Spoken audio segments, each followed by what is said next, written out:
दिया बाबा ने, रहम की दृष्टि द्वारा घृणा दृष्टि को समाप्त करने वाले नॉलेजफुल भव। तो जो बच्चे एक दो के संस्कारों को जानकर संस्कार परिवर्तन की लगन में रहते हैं, कभी ये नहीं सोचते कि ये तो है ही ऐसे, उन्हें कहेंगे नॉलेजफुल। तो बाबा क्या कह रहे हैं, एक दो के संस्कारों को जानते हैं, है ना, जानते हैं कि इनका संस्कार क्रोध का है, इनका संस्कार झूठ बोलने का है, उनके संस्कारों को जानते भी हैं और संस्कार परिवर्तन की लगन में रहते हैं, यानी अपने संस्कारों के परिवर्तन में लगे रहते हैं, उनके साथ संस्कार मिलाने में लगे रहते हैं। तो और वो कभी ये नहीं सोचते कि ये तो है ही ऐसे, क्योंकि हर आत्मा रूप में देखते हैं, आत्मा तो सारी प्योर है, आत्मा तो सारी सातों गुणों से भरपूर है, वो तो उसका रोल ऐसा है ना, अभी वो तो जो पार्ट बजा रहा है उसमें ऐसे है। तो बाबा कह रहे हैं वो ये नहीं सोचते कि ये तो है ही ऐसे, उन्हें कहेंगे नॉलेजफुल। तो बाबा किसको नॉलेजफुल कह रहे हैं, देखिए, वह स्वयं को देखते और निर्विघ्न रहते, वो स्वयं को देखते हैं कि हम कैसे एक्ट कर रहे हैं, हम कैसे सोच रहे हैं, सिर्फ स्वयं पे अटेंशन देते हैं, इसी वजह से निर्विघ्न रहते हैं, स्वचिंतन में रहते हैं। उनके संस्कार बाप के समान रहम दिल के होते हैं। जो अपनी सोल कॉन्शियस स्थिति में रहेगा उसके बाप बाबा जैसे बन ही जाएंगे, है ना। और उसको भी आत्मा देखेगा, उसके भी संस्कार देखेगा कि ये भी ओरिजिनली बाप समान ही है, इसके भी संस्कार वही सातों गुण हैं, अभी ये रोल में आके इसका जो पार्ट है उसमें ये संस्कार इसके ऐसे हैं। तो वही बाबा कह रहे हैं, रहम की दृष्टि घृणा दृष्टि को समाप्त कर देती है, उस पर रहम करो कि वो परवश है, वो आत्मा के, वो रावण के वश में है आत्मा, इसलिए उस पर रहम करना है, उसे घृणा नहीं करनी है।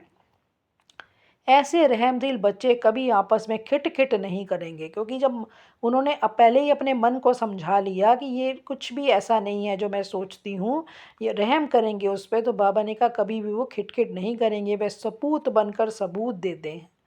स्लोगन दिया बाबा ने, सदा परमात्म चिंतन करने वाले ही बेफिक्र बादशाह हैं, उन्हें किसी भी प्रकार की चिंता नहीं हो सकती, क्योंकि परमात्मा जो है हमें क्या करने आया, हमें बेफिक्र बनाने आया। परमात्मा ने हमें सारी चिंताएं हमारी हर ली हैं, हमें उसने इतना अच्छा ज्ञान दिया है, इतनी शक्ति दे रहा है, इतना प्यार दे रहा है, तो वो बाप कह रहा है कि हर चीज़ में कल्याण है, तो फिर फिक्र किस बात की, है ना।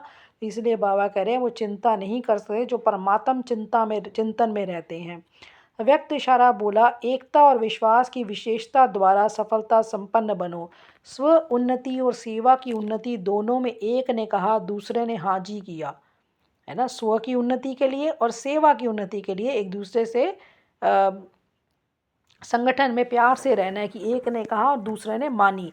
ऐसे सदा एकता और दृढ़ता से बढ़ते चलो, जैसे दादियों की एकता और दृढ़ता का संगठन पक्का है। दादी भी तो एक साथ रहते थे ना, उनके हमेशा एक साथ रहते थे, लेकिन उनका क्या थी एकता का कारण, कि वो एक ने कहा और दूसरे ने मानी। ऐसे आप रत्नों का भी संगठन पक्का हो, तो संगठन की शक्ति जो चाहे वह कर सकती है ना, यूनिटी स्ट्रेंथ।